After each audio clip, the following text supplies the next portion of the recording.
कालबैशाखी वर्षा करुछि अणायत।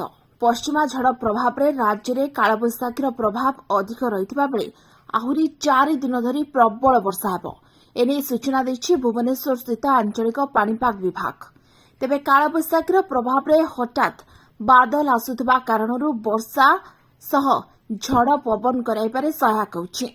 दिन में उत्तप्त वायु मंजर संस्पर्श में पश्चिम वायु मिशी जो बादल सृष्टि करुछि ताहा भयंकर बिजुली सह भारी वर्षा कराउछि।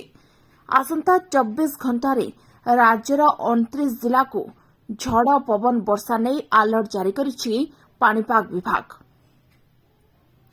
उत्तर और दक्षिण ओडिशार 9 जिले भारी वर्षा झुंक पवन सह कुआपथर वर्षा हेबा नहीं ऑरेंज अलर्ट जारी करिछि।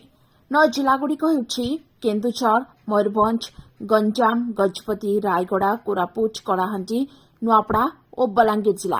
ये सबु जिला को ऑरेंज अलर्ट जारी करिछि पाणीपाग विभाग। बाकी अन्य सबु जिला को येलो अलर्ट जारी होछि। सेहिपरि 2 तारिख रे अर्थात शुक्रवार पई 7 जिला को ऑरेंज अलर्ट जारी करिछि आंचलिक पाणीपाग विभाग। 7 जिला होछि केन्दुझर, मयूरभंज, बालेश्वर, जाजपुर, भद्रक, केन्द्रापड़ा और जगतसिंहपुर। ए सबु जिले में प्रबल वर्षा सह झड़ पवन, घड़घड़ी बिजुली और कुआपथर वर्षा हेबा नहीं ऑरेंज अलर्ट जारी होछि। बाकी अन्य समस्त जिला को येलो अलर्ट जारी होछि। आसंता मे 4 तारिख जाए एभली स्थिति जारी रहबो बोली सतर्क कराइछि पाणीपाग विभाग। Bureau report OT live. अधिक खबर देखिया पे ओटी लाइव को सब्सक्राइब करंतु एवं ए खबर को अधिक रु अधिक शेयर करंतु।